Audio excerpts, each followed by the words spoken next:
Welcome to the HoCo Cyber Collective Podcast, where community, technology, and stories converge.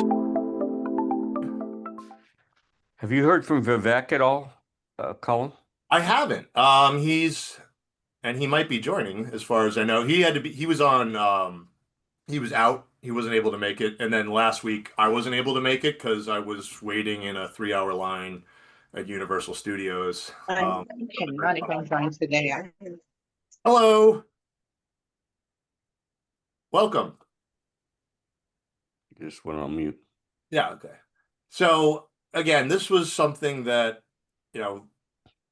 this is, again, we're finally getting, this is the HoCo Cyber Collective, our end of week meeting, and I have finally gotten around to inviting the members of Cohort 2 in the current Howard County Howard Cyber Accelerator, Cyber Howard Accelerator, there it is, to join us. This is just, the real purpose of this is whatever we want to make it of.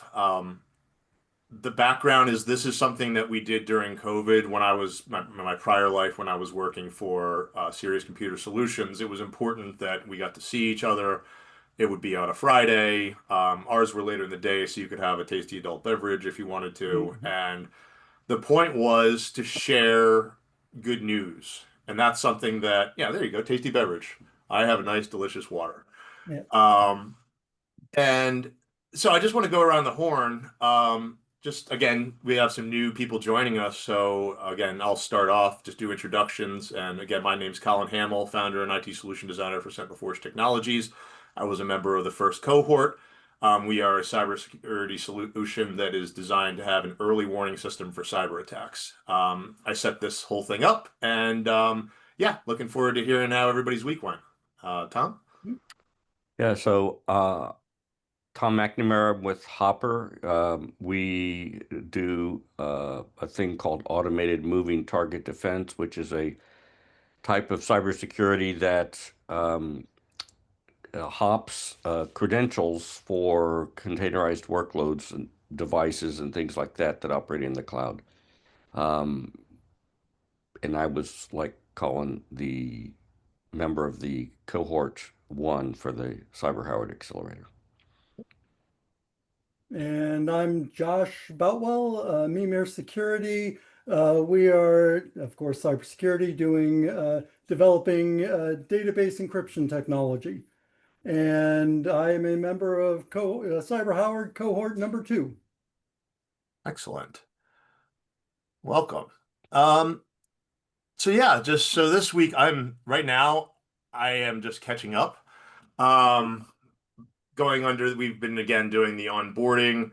The customer we're going to be scheduling in early November to do phase 2, which is going to be testing the multi VLAN version of the guard tower. They're doing some work on their network, so that's going to be a pause. I also passed along some security feedback. Just one thing I'll share that maybe is useful, just as we've been very open, the Tradewinds believes that our partners are the best source of information, especially once our products are out in the field. And because we're smaller and nimble, we can make pretty quick changes. Again, perfect example on the guard tower, you need to specify an email sender, an SMTP relay. And in the original version, if you mistyped something into the SMTP relay, the username, the password, the port number, anything, you wouldn't realize that until the process finished, and then you tried to do a scan and no email would come through.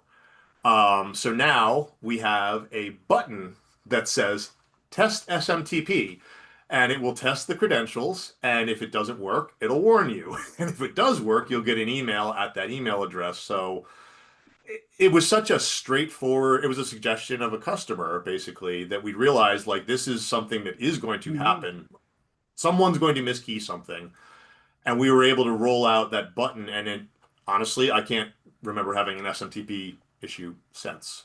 So is that something just to share with you? Do you have any sort of mechanism for your customers to give you feedback on the product that you offer? I think for us, it's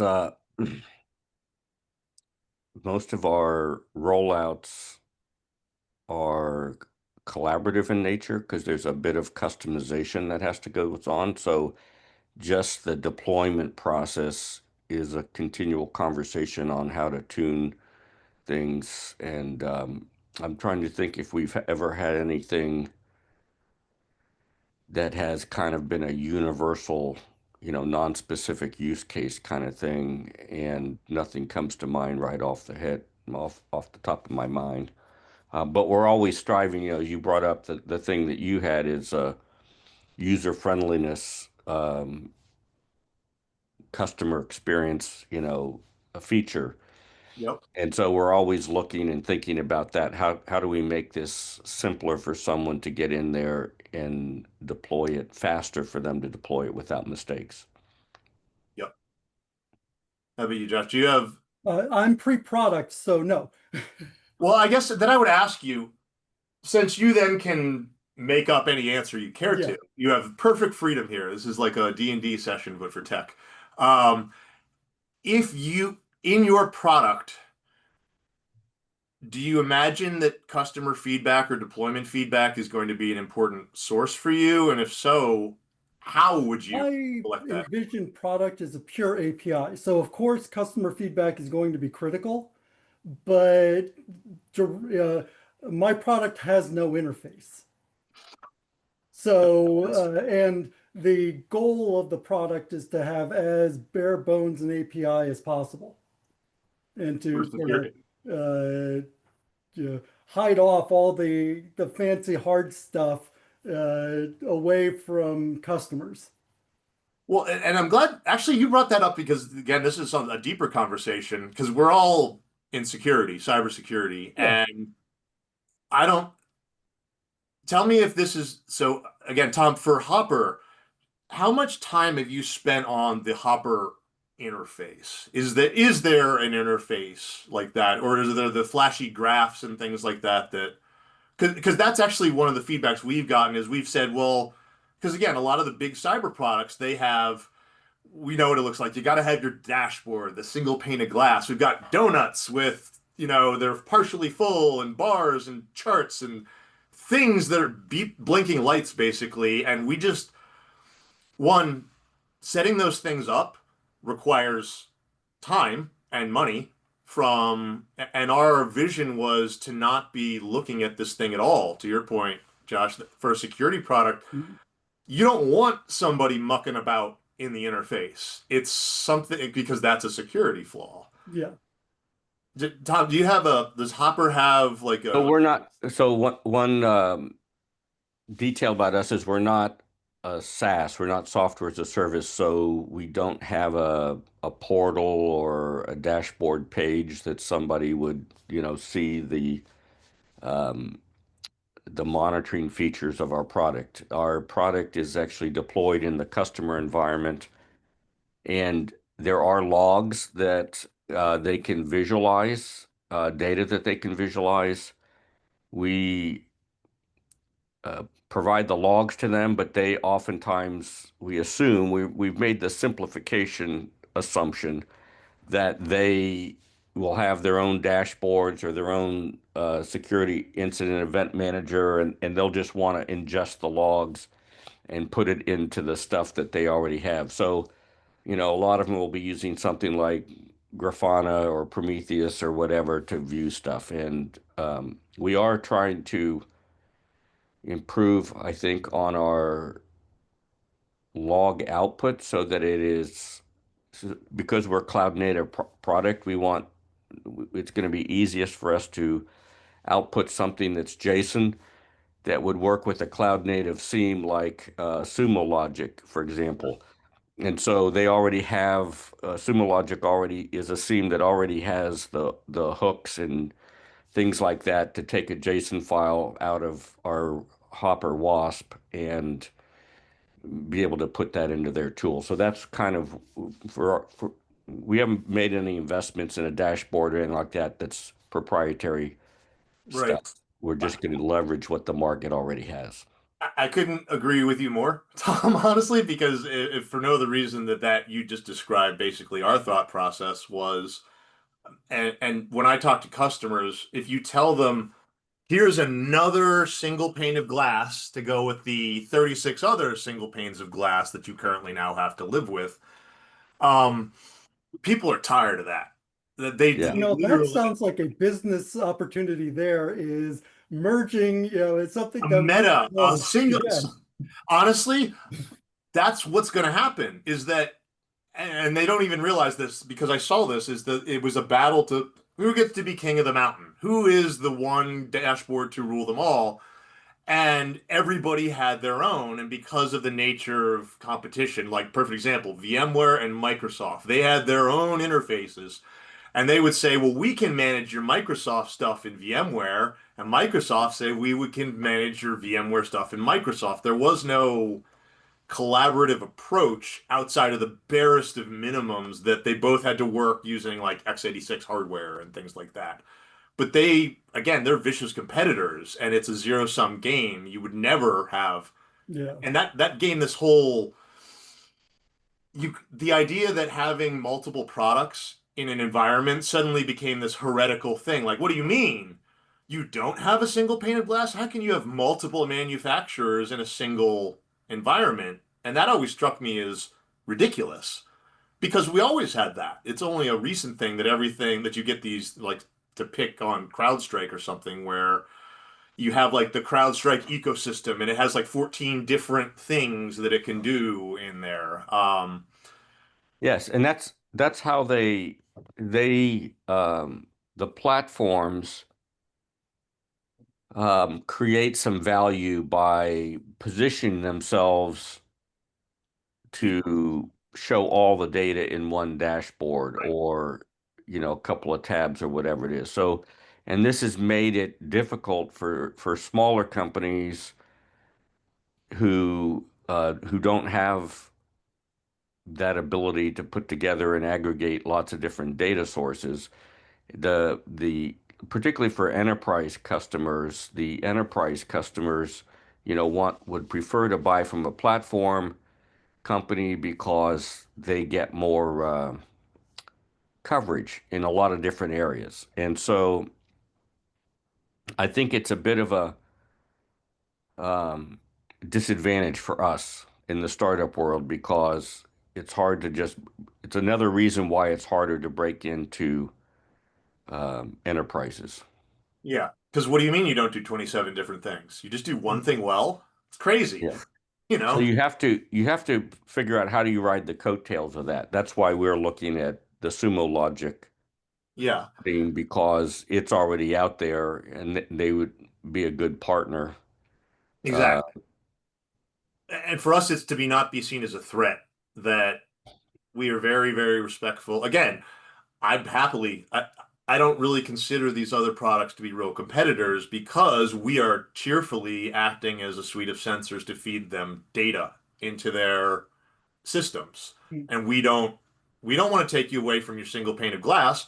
If anything, we would like to appear in your single pane of glass as, again, because we are smaller, we can design ourselves. We can't design ourselves to be proprietary. We have to interoperate with others, or at least that's what I always thought, is that if I'm trying to do the lockout method where I'm going toe to toe with like a Microsoft or a CrowdStrike, much like a bug going against a truck, you get hit in the You're going to windshield. Same lose. effect.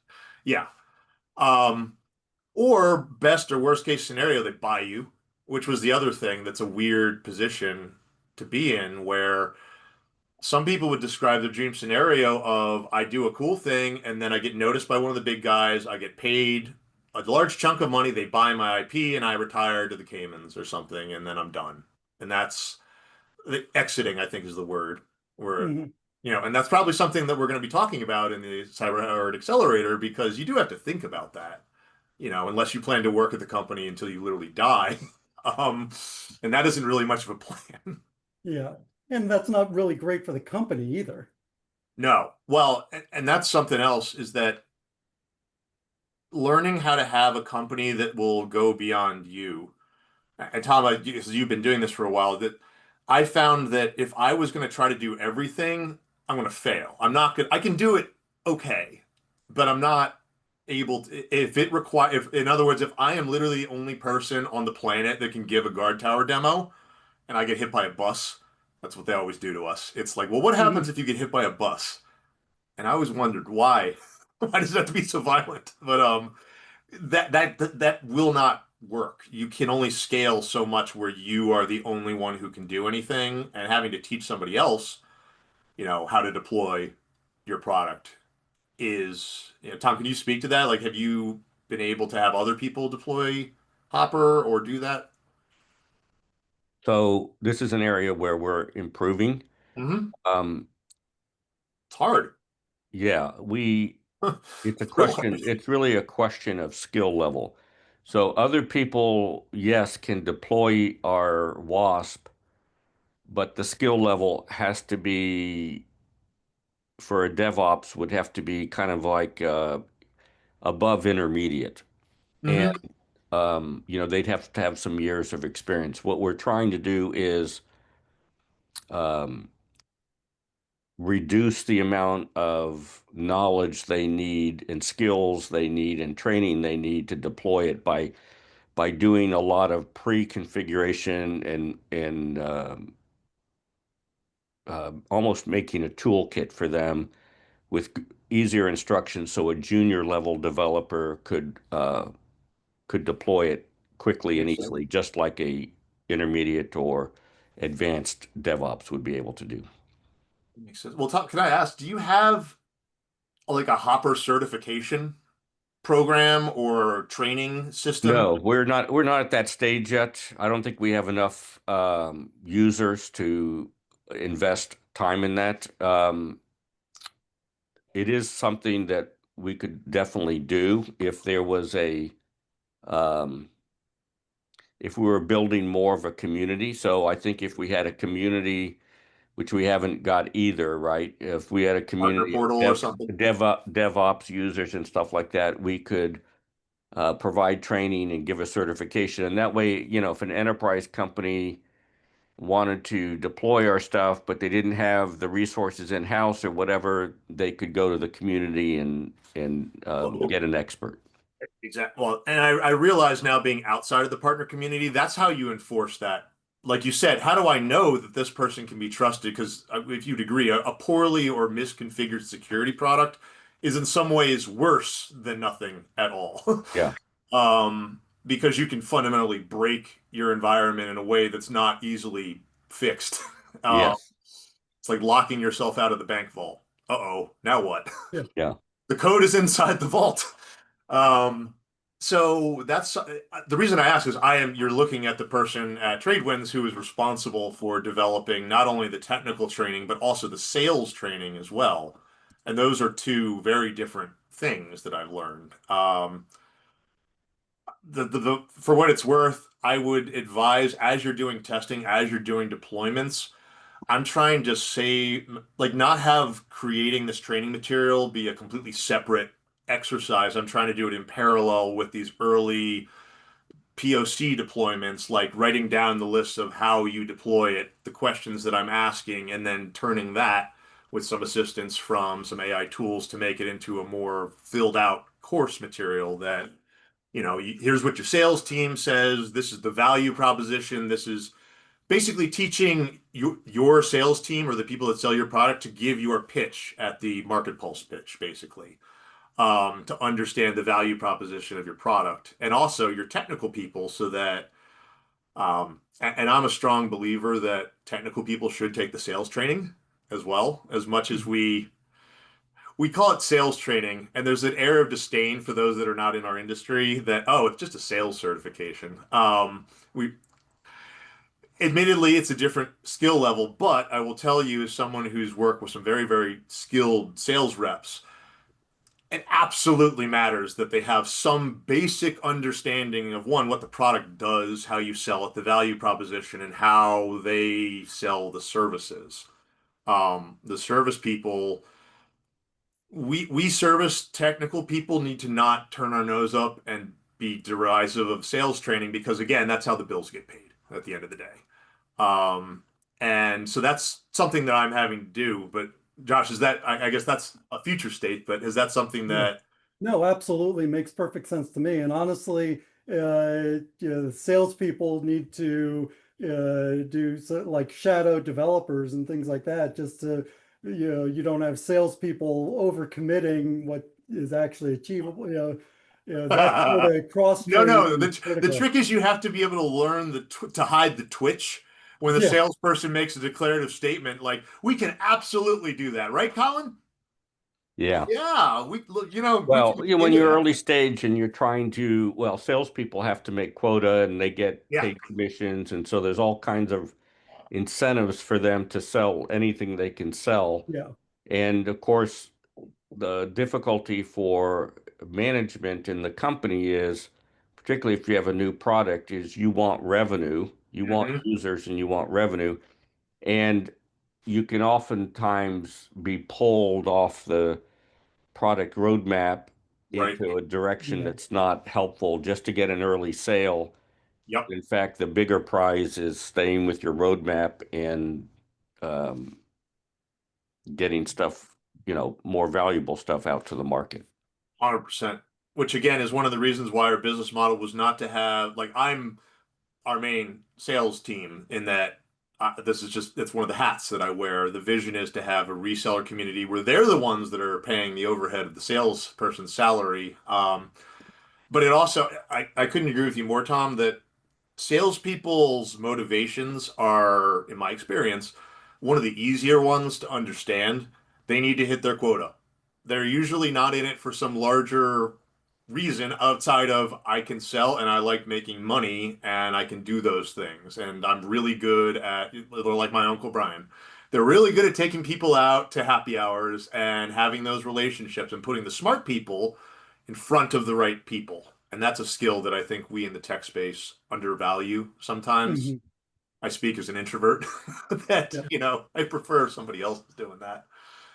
Um, but Josh, have you guys had experience with that technical certification world that we're talking about? Like, No, I haven't. okay, Um, I mean, even from just personally, I haven't. I'm doing a career shift into cybersecurity, so my previous life was very different. well, if you don't mind asking, what was that previous life? What brought? Tell us the Regulatory story. Like, affairs how did and you get into this? pharmaceuticals. Was that? Regulatory affairs and pharmaceuticals. I put together drug applications for the FDA. Okay. That's basically cybersecurity in a way. It, If you don't think of well, I mean, it's it, data data security with clinical trials is why I came up with the tech in the first place. And so there is that connection, but and again, you're pre-product free everything, but and maybe this is something that is being covered. Have you thought about your target market? Is it in that? it's health tech. Okay. I was going So to say, like, with what you just said, I hope you're going into the vertical yes. of, you're living the dream. You work in the regulatory division and now you're private sector. But as a reason, outside of just like grift and corruption, you have an understanding of what is Well, I was always in the private sector. I was a consulting company. gotcha.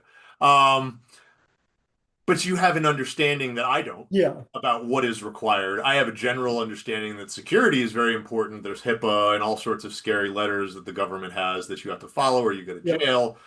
Um, but could you share a little bit your story about, your product idea to the sure. extent that you'd like So to share with our massive audience of dozens, maybe? So originally, my other company does submissions work. We take the documents that have been put together, and these drug applications range anywhere from 50,000 to over 1 million pages in thousands of documents. Wow. And they are expected to have are living systems and expected to have a 60-year lifespan for any given product.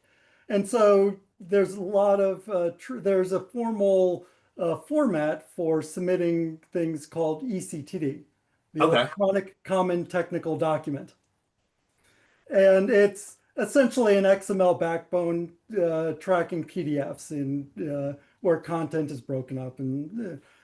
But these things are massive and they're all interconnected and everything, things are current and it's basically a contract with the FDA. You have to know exactly what's current, and if you don't, you get in trouble.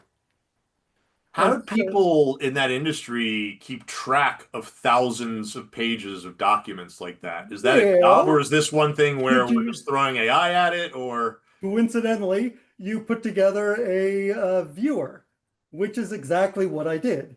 I Ah, created essentially a freeware view, or not a freeware, but a marketing viewer for these documents you made a that utility, basically. a utility, yeah, that lets you see what's current, what came in different. And I was pitching when I first came up with that idea or that product in 2019. I was pitching that to various companies and talking to this Fortune 100 company and talking to the VP, and he was looking at it and says, Josh, I love this. We need this. It's, what we're doing is terrible. I can't get this because you put our data on the cloud. And the moment you get hacked, our proprietary stuff is gone and we're toast. And I figured that, Cloud. yeah, and I figured that that was a stupid excuse to not use my stuff. And it couldn't be that hard to encrypt stuff on the cloud to satisfy his concerns while still making it useful for people. And it turns out that is really hard to do. And it took me about 3.5 years to figure out a way to do it. And Could that's I what ask the one evolved into. question? Is there any reason why your idea couldn't work in a private cloud, i.e. on premises with the data? Absolutely not. It certainly could. Okay. Well, is there Well, a reason I you can't mean, do both? And yeah, again, I'm asking as someone who's a solid C undergraduate comp sci major, so I don't know if there's but again, conceptually, the cloud is just servers that are somewhere yeah. else. It's the same thing. There's marketing over top. There's a layer of architecture over top of But it you all. mean my original product? Yeah. Was that the? It was never designed for that. It certainly could have been redesigned for that, but it wasn't at that point. It wasn't designed. And my consulting company grossed about $1 million a year, so it was fairly small. And I our mean, that's R&D pretty good budget if was you ask tiny. me. Good for you. But is that wow? I aspire to be small. That'd be great. Well, Hey, I Colin, mean, having to Josh, pay salaries and all of that meant that the budget I could put towards software development was tiny. Gotcha. sorry to interrupt. I've got to run. I've got another. Tom, it was awesome seeing you. Have a great Yeah, weekend, and I'll good to see see you you. next week. Thanks, Tom. Yeah. All right. Thanks. Bye. Bye. Bye-bye. Bye, Josh. Bye. So, excellent. Now, all right. And So, so, yeah, that was the origin of the idea of the technology. And unfortunately, I never established a relationship with that one client or the one prospect because they didn't hire me 5 years ago. Um, so but is that your plan? So, actually, if you don't mind me asking, sure. this is actually going to just be because this is a preview of the questions that are good ideas to answer. Your intellectual property that you have Mhm. come up with, how are you protecting it? I have 3 pending patents. Congratulations. How long? When did you submit them? About 2 years ago, I actually just got the first office action on one of them a couple of like 2 weeks ago. Congratulations. Yeah. So For they're what it's finally worth, actually being looked at. well, yeah. And are you using a lawyer for your? Yes. Oh, yeah. Thank you. And paying I'm for so it. happy to, again, anyone who's considering out there that getting a patent, for the love of God, get a lawyer. Oh, yeah. I mean, it's expensive. I've got my monthly lawyer bill, which Yep. is painful every single month. But But then I look at the patent website and I'm cheerfully, and again, failure is also expensive oh, on yeah. that. That was the very- thought. Like, this is literally the whole point of the company is the intellectual property, and the risk is, especially in the modern day when you're a little guy, that what if a big company says, well, thank you so much for sharing that. We're going to get our developers on top of that and we'll build it ourselves. Get out of And it. the reality is once people start looking at what I'm doing, it becomes obvious what I'm doing. I understand that because, again, I felt the same way with deception, where I'm like, I can't possibly be the first person who has thought about it. But Mhm. again, in the eyes of the U.S. Patent Office, apparently I am. Yep. But I just got mine approved like a few months back, so I Oh, know congrats. where you are. Yeah, thank you. This is the first one I've done. I'm actually in the extension phase where there's the question of can you make it more broad? This Yeah. Peter Davies was, you already have a lawyer, but again, White for Taylor Preston, Peter Davies was my attorney. We Mhm. have an interview with him where, and actually, if you're interested, you might look at one of our previous episodes. Mhm. Is the only time where I can definitely, I made sure that I wasn't being charged for it. When you have your lawyer on is who is very, very good at talking and being very thorough, which I appreciate, that this is pro bono, right? He said yes. Yeah. But but it was, Well, I mean, important. I've been working with this lawyer for about 3 years now, and he's actually been very generous with not billing me up Well, that's until very nice. recently. The how many pages did you have? So actually, I'll ask you, did you write any of your own patent, or did you have your lawyer do it? The lawyer did it. I wrote up descriptions of what I was doing and all of that, and it amounted, I ended up writing 10, 15 pages worth of description for what I'm doing for each one. And then he took that and turned that into 20, 30 pages each. Wow. Yeah, that sounds about right. So Pete, that is sort of what I did, except Peter took it one step forward. Is that he, in an effort, because he was billing me, but he told me that his recommendation was to keeping costs lower was important, which he again works with startups almost Yeah. exclusively, and it is. He had a method where he would provide. Gave me a bunch of examples of patents. And again, just in my background in pre-sales, I also created contracts. So I was reading legal contracts and I realized that there is a language that you can very much not to diminish what lawyers do, but lawyer speak is Oh, yeah, imitatable. it's a So his language. thing was take your best crack at it. Do the best that you can, and send me the document. And again, it took me 3 weeks of work, and I'll say if you remember you know all about this, but Hmm. if you remember what a high school term paper is like, yeah, it's that. Yep. In a language that is not normal, Native. it's not at all the way that normal people talk. And I'll just show you, just this is an early version, and I'll share my screen here. But yeah, Peter had me, like we talked and he had me describe it. And what was pretty cool was that he won't charge you until he says that that one, there's something that yes, you should actually look into this. So see if this looks familiar to you, Josh. Let's see, sharing my screen. Can you see my screen? Yep. Yep. This Oh, was, yeah, that looks familiar. and then I use Microsoft Visio. So yeah, this was. As shown in Figure 1, the SSN consists of multiple protected sites. You have to lots of cross-referencing, lots of drawings. I had power, Hmm. and it was basically just describing all of the components. Uh, and did you have, or do you, I guess you don't necessarily. I was writing my patent before I had a working prototype Yep, because same. my background was as a solution designer. Servers, storage, networking, all the very expensive blinking boxes that are in those data centers that run all of the Yep. software. That's me. I understood software. Software to me is you're a box with words in it and you run on hardware. I don't care what you do. You are Yep. software. You are not. I just need to understand how much resources you require. What are your uptime requirements? What does the software need to be happy? And then my job was to make sure that I made it happy and run better.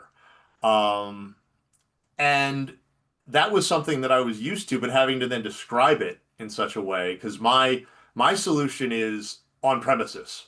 Like Yeah. actually, and I know that's almost heretical in the year 2025. You got to be in the cloud. Here's my rationale. I love on-prem. What's that? Oh, I I do love too. It's so much on-prem. easier. Yeah. You're trying, well, that's the thing. And generally cheaper if you are actually using it, it's cheaper. So here's where, and this is more of a strategy that we're doing, is that people ask me like, why don't you offer it in the cloud? One, it's a security concern. Yeah. If you are running on somebody else's hardware, which is exactly what the cloud is, and they have an issue, hypothetically, let's say Microsoft, let's Anything rip in from the there news. is Let's say off the bill of AWS material. hypothetically goes down in the East Coast. All of a sudden, every single cybersecurity tool that you put in AWS is dead. And as far as we know, That's literally what my argument is, when you're running a database, any compromise to the server at any level compromises your data. Yep. And so what I'm building is something that separates the data layer from every other layer underneath it, so that it doesn't matter if some library that no one really remembers using, 20 years ago, someone finds a flaw in it that can be exploited. That never happens, ever. Of course not. Well, and I also like again, they assume that everything is up to date. No one would ever be running a version of Windows XP, which, by the way, is my fabrication software only supports Windows XP, and the company that made it doesn't exist anymore. And I have a $2 million book printing system that literally becomes a very expensive paperweight if I don't use it. No, I cannot go to Windows 7, much less Windows 11 or Virtual Desktop or off of Server 2003. And there's this, when they teach you how to sell this stuff, you're not supposed to accept that as an excuse. Yeah. And someone who actually interfaces with the customers, I'm like, if you treat that as not an excuse, you're going to be asked to leave because you're not a serious person, which is partially why deception. Again, Josh, did I tell you how my technology works, or have you seen it? A little bit. Would you like to see a demo? Sure. Here's one of the cool things that, hold on, let me move some stuff around on my screen so that I'm on my demo system right now. Let me All right, I'm sharing my screen.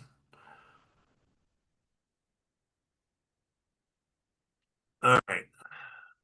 Can you see my screen? Yeah. All right.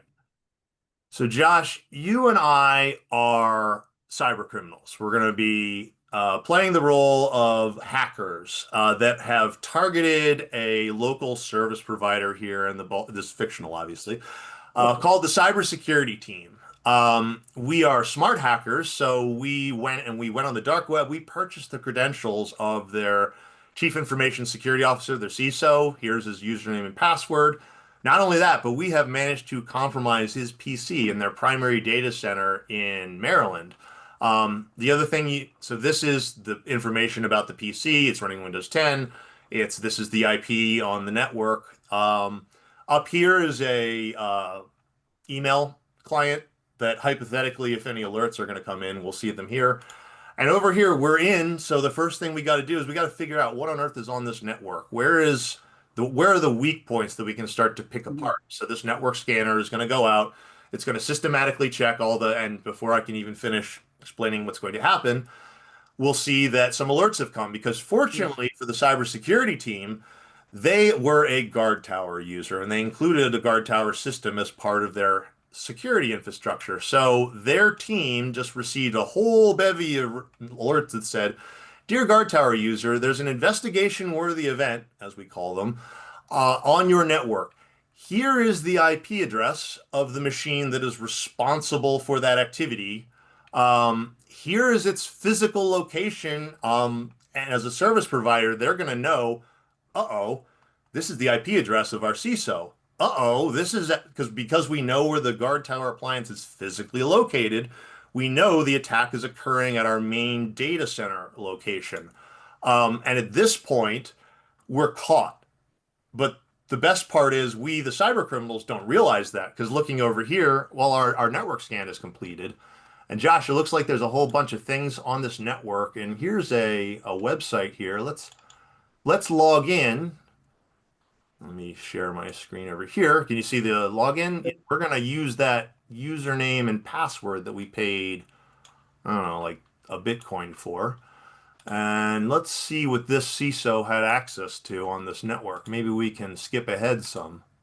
Huh, well, that's weird. Nothing seems to have happened. But if I go back to my dashboard, another set of alerts will have arrived, and we see that, hey, just so you know, someone using this very, very specific username and password combination just tried to log into one of our AI decoys. So as a service provider, they now know one of two things. Either one, those username password credentials have been compromised, or two, the individual associated with those credentials has been compromised because insider threats, like what do we do? So this is a decoy site? So it's an AI. So again, the way that the product works, and let me pull up again, let me show you. The thing you just tried to log into was a decoy site. Yeah, it's not, we call them AI decoys. They're containerized, virtualized workloads. Again, if you remember your on premises. Can I make a suggestion? Sure. When the password didn't work, it just came back with the, it looked like it came back with the exact same login screen. Yep. So why don't you have it say password invalid or something like that? Still do what you do, but now make it look like it actually functioned and just the password was wrong. So let me answer that. So can we do additional higher levels of interactability? The short answer is yes, we can. On this very specific, it just strikes me as, sorry to interrupt, but it just strikes me as that would be less likely to raise a red flag with the attacker. No, I'm with you on that. This is a fun philosophical question because if you were my client, I would encourage us to have that discussion because the vision is, so right now my decoy setup, there's a total of 25 different containers that are all the different things. We don't give, again, this is our dashboard. This is, we don't want to, again, where's all the flashy interfaces and stuff? Is like, well, we want to send that stuff to your preferred interface. And to your point, you shouldn't be interfacing with this at all outside of the implementation.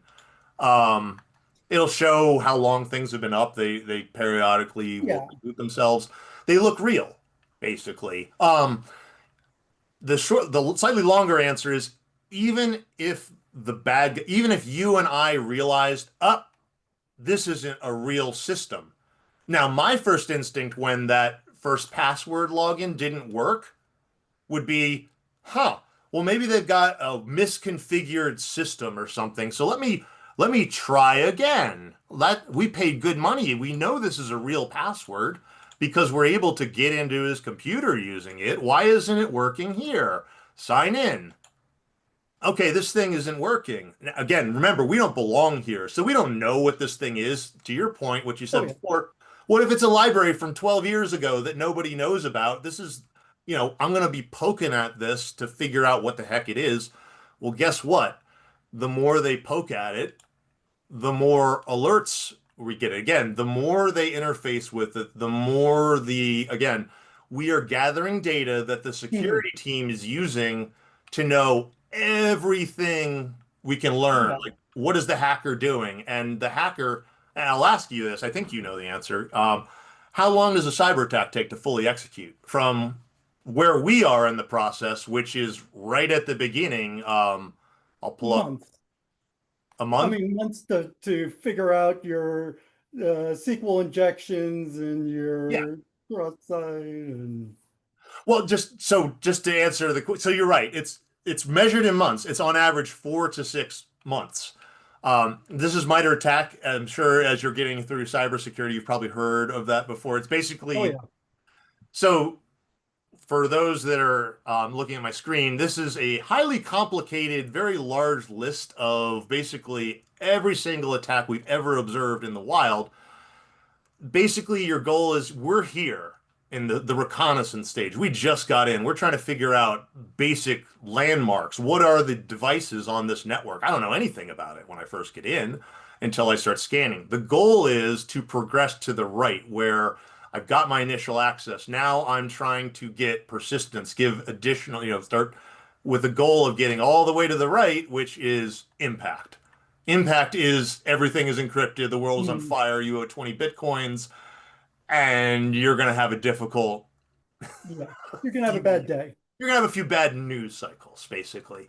But the point is that even if the hacker immediately realized, oh my God, this isn't real, this is a trap, we got to get out of here. People ask me, well, what happens then? You know, my answer is, well, that sounds like victory. Get out of there and you're not bothered by them. If I have a sign for a security system and a burglar comes and sees the sign and moves on, that's not a failure. Yeah. That's a success. The goal is the bad guys don't get paid until they get to the impact phase.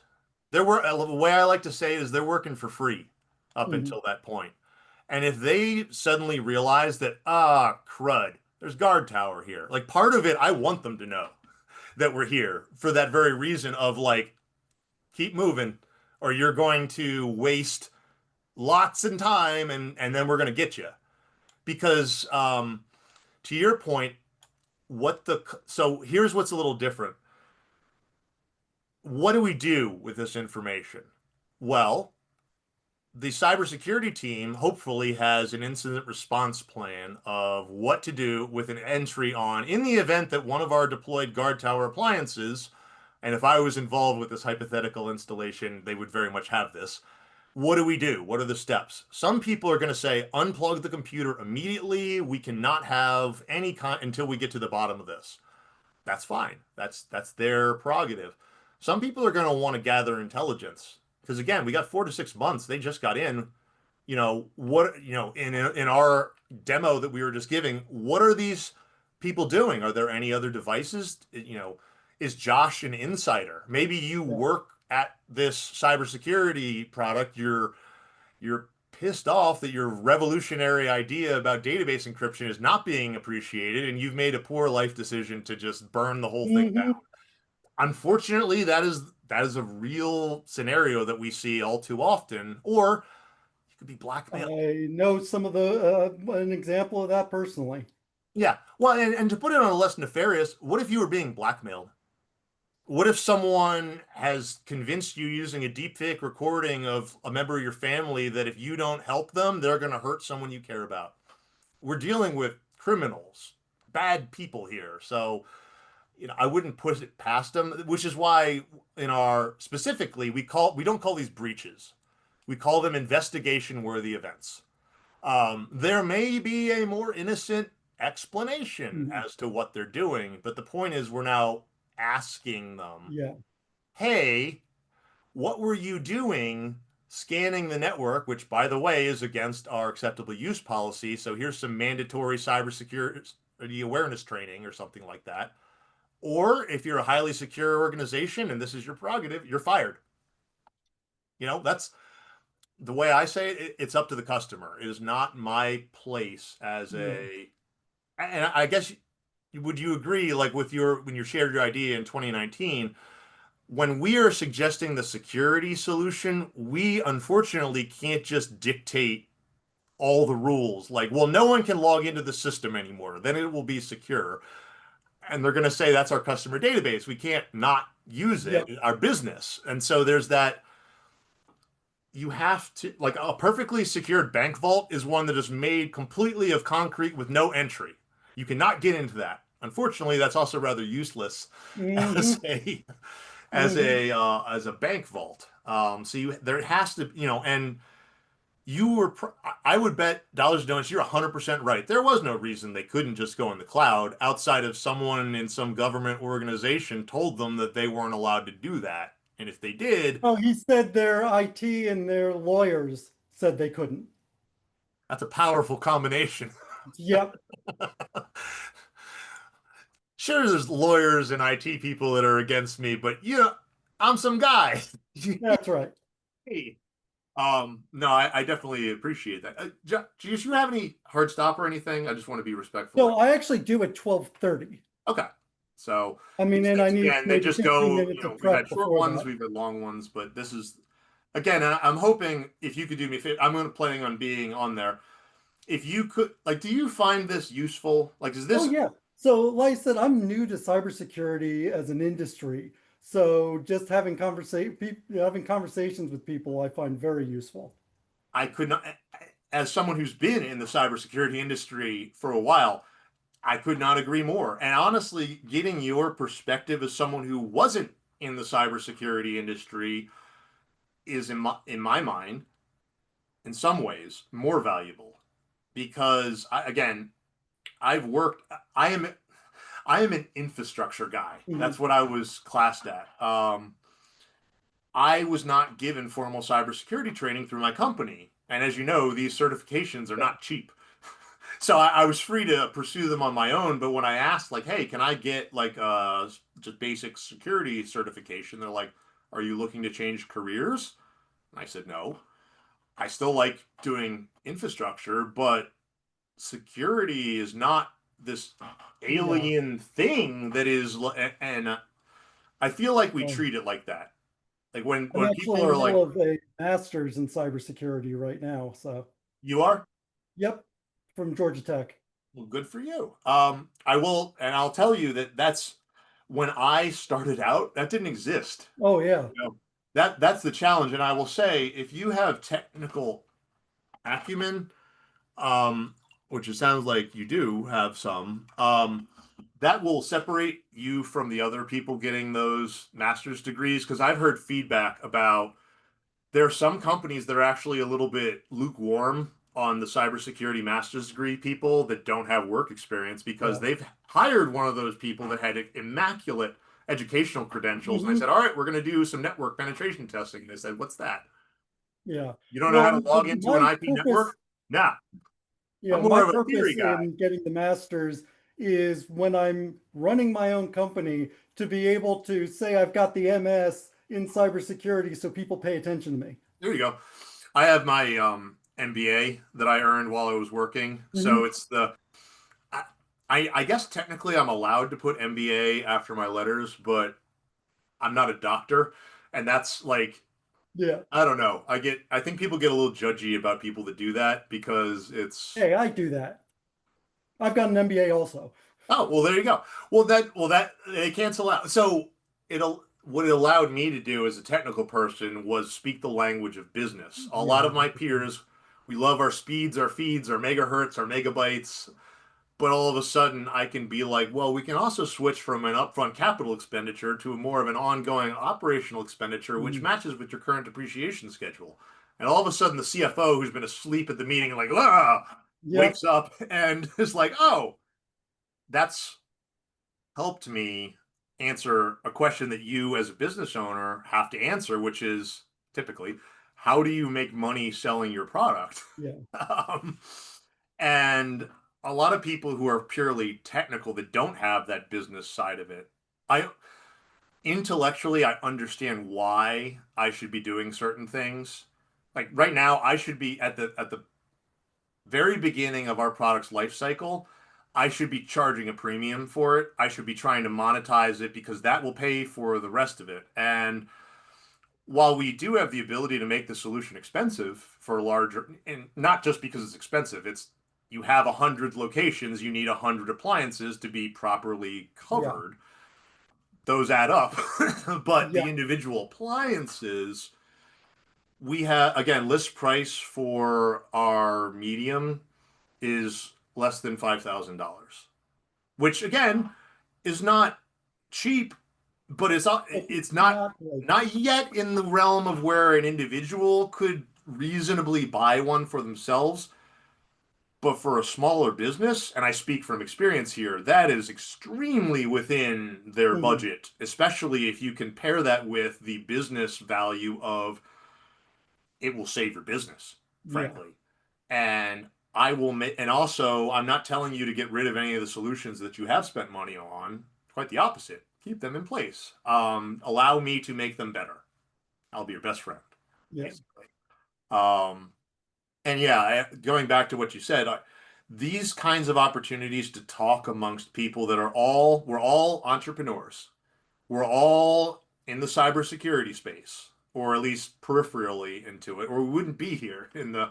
So it's this really, that's what we're trying to build. This Bob Zhang, our HCDA, said it best that we're trying to build an ecosystem. We're trying to build a community. This isn't necessarily about generating sales, although it won't hurt with sales. But just the opportunity to sit in a room with, 5 or 6 other people that are in your exact same place. And I can get and being able to give advice, or people like Tom, Tom giving advice on how he does stuff, my insights hopefully can be helpful on that sort of thing. About things that you should look to do. Is that your logo? Yeah. How'd you get that? I came up with the idea, ran it through AI, wasn't happy with it. Then I hired an AI artist who finalized it. I'm a prompt engineer. So I also did that. I paid an artist for my original, I call it the Cyber Hammer. Mind you, I paid $200. So it's not like I paid a lot. I paid $650 for my logo, which is the Cyber Hammer. Yeah. And as an enthusiastic amateur artist and amateur enthusiastic digital artist who uses applications like Microsoft Paint, what you see behind you is AI assisted background. This isn't a real backdrop, you might not. But Really? I know, because once I had the hammer, I used it to extend my brand. And that's the one thing I will advise to you. If you do have a logo or the name of your company, trademark it. And then so the example that I got from one of my classes was like McDonald's Golden Arches. They have trademarked that. So all they have to do, like on their fries container, like this. Hold on. Oh, juice. My son has painted it green, but see that M? Yep. They do not have this specifically trademarked, but just by putting that M on it, it becomes covered by their trademark. So I have the name of my company and the hammer, just the hammer. And what I do is I put it in everything, basically. Yeah. And in doing so, you're extending the brand.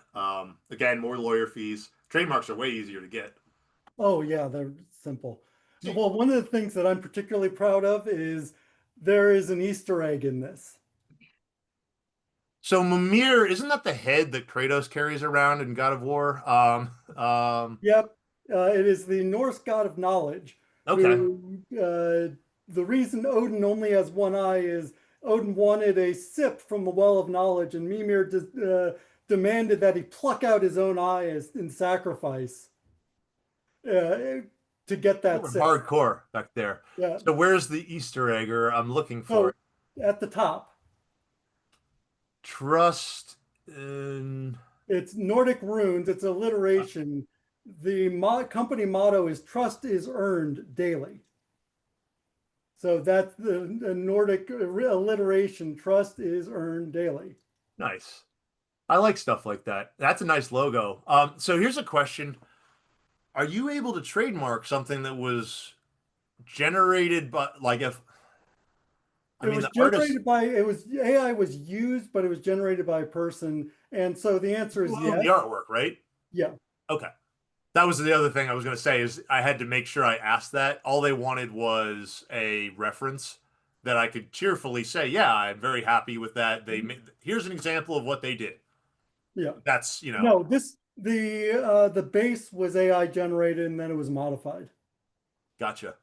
I'm pretty sure mine wasn't, only because those tools didn't exist back then, but I say this again too. I feel really, really, really, really bad for anyone who is a creator whose skill set is I can create artwork and images for money.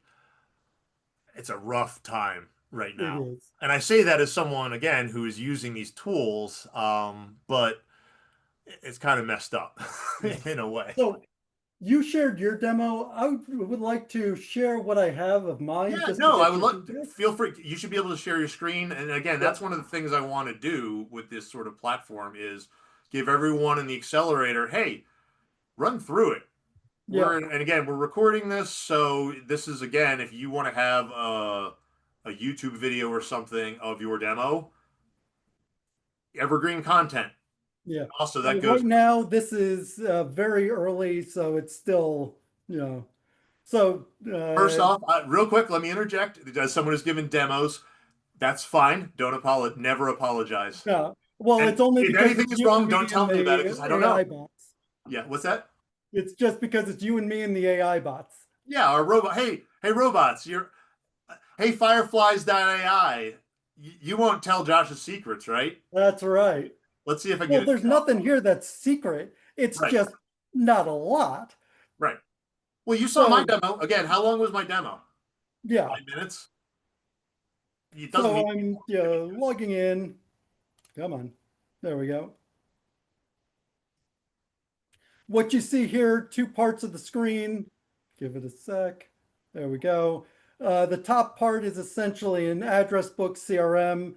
The bottom part represents what is actually available on our server. If you logged into AWS Mm-hmm. and go to DynamoDB, this is what you see in DynamoDB. Literally. All right. This is what you see in S3. And so remind This is everyone who's watching this. So your product is taking this data that taking the top part of the data, whatever you enter in here, or you also can upload files. right. So this is a cloud-based database, which is where You can actively work in this and watch how it updates here. And at the same time, see that there's absolutely no information here that is worth anything. You can get into the server, get into the data, our database application, but unless you are logged in, And what does WSAM stand for? It's just WASM, WebAssembly. okay. I have TMA syndrome. Too many acronyms. Oh no, yeah, absolutely. But yeah, WASM is so WebAssembly is the compiled code run in a sandbox inside the browser. Okay. Man, it's cool what they can do these days. Yeah. And that's basically what we're using as a trusted computing environment or trusted computer platform Right. in the browser. And so our system encrypts everything inside this compiled code. And outside of that, you only see encrypted packages with zero metadata associated with it. Literally, this is all the metadata that we have. All right. And most of it is the checksum. So with this, what is all the different functionality on here? So the retrieve, basically, where I saw the yeah. So upload a file. Here, let me find one.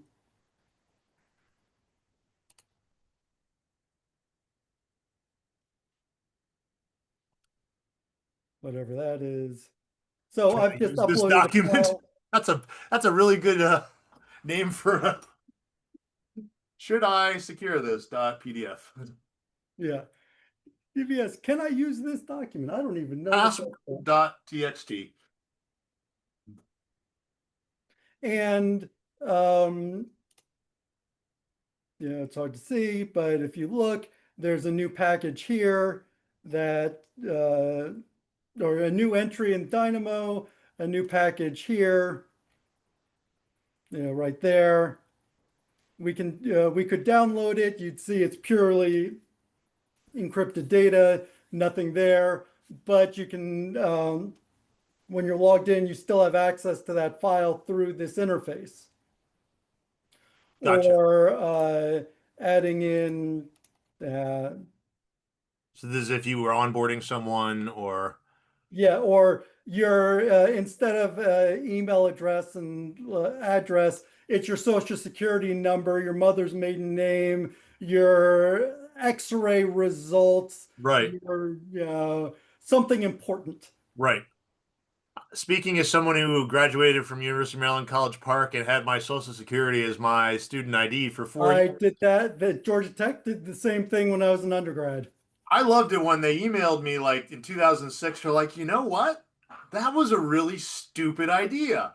Here's 2 years free credit score monitoring. And I'm like, Well, great. what really got me is you had to, when you were purchasing something, you had to tell them your student ID number, so you're announcing your social security number to the crowd, Yep. and everyone knows exactly what it is. So when people talk about having their social security number stolen, I'm like, there is a 0% chance that that information is not somewhere Mhm. out there. I'm very comfortable with that. So I guess in a way, it's almost made me somewhat free with it getting out, just because it's like, again, there's no way it's secure. Yeah. Well, that's pretty slick.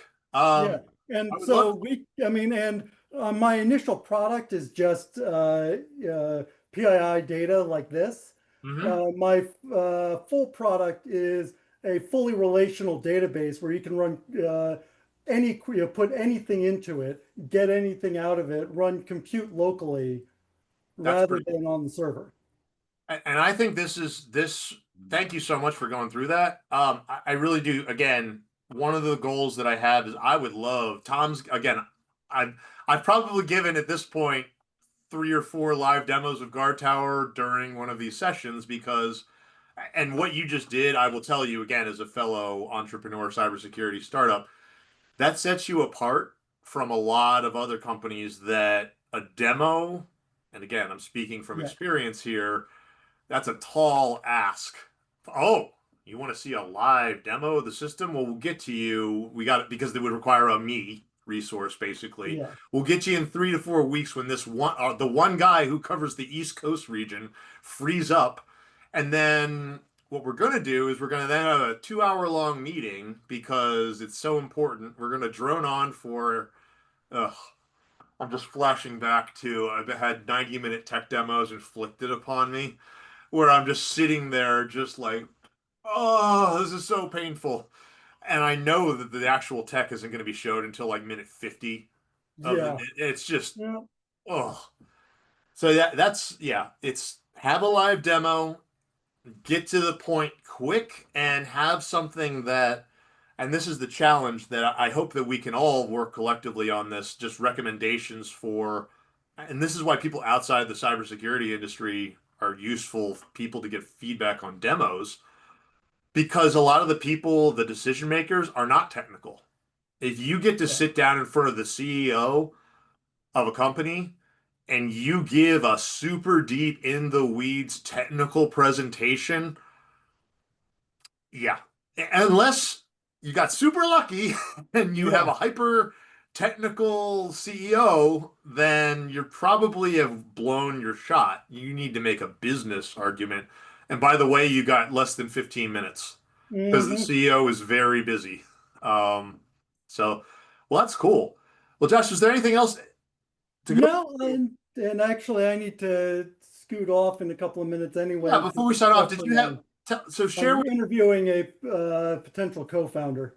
well, there you go. Well, I guess that's, so I was just going to say, what's a successful thing that you had this week? Or just, So actually, I'm going to have to miss the Cyber Howard on Tuesday that's not a because success. That's a tragedy. But it is.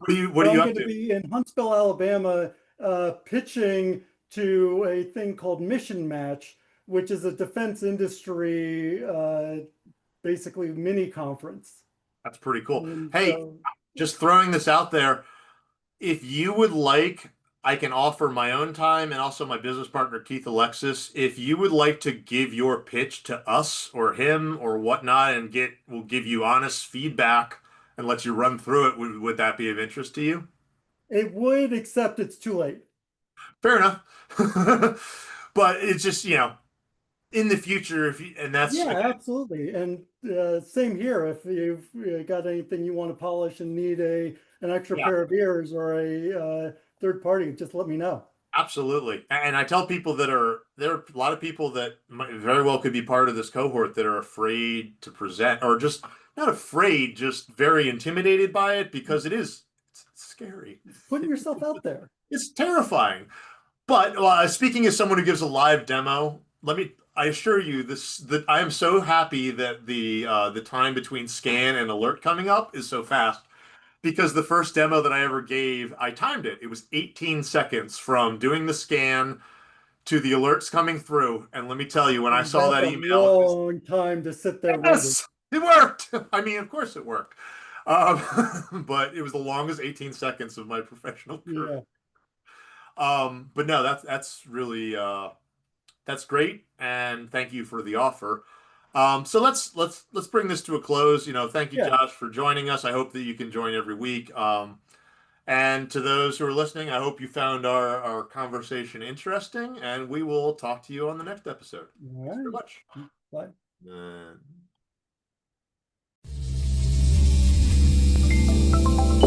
Thank you for listening to the HoCo Cyber Collective Podcast. Stay connected, stay curious, and join us again for our next episode.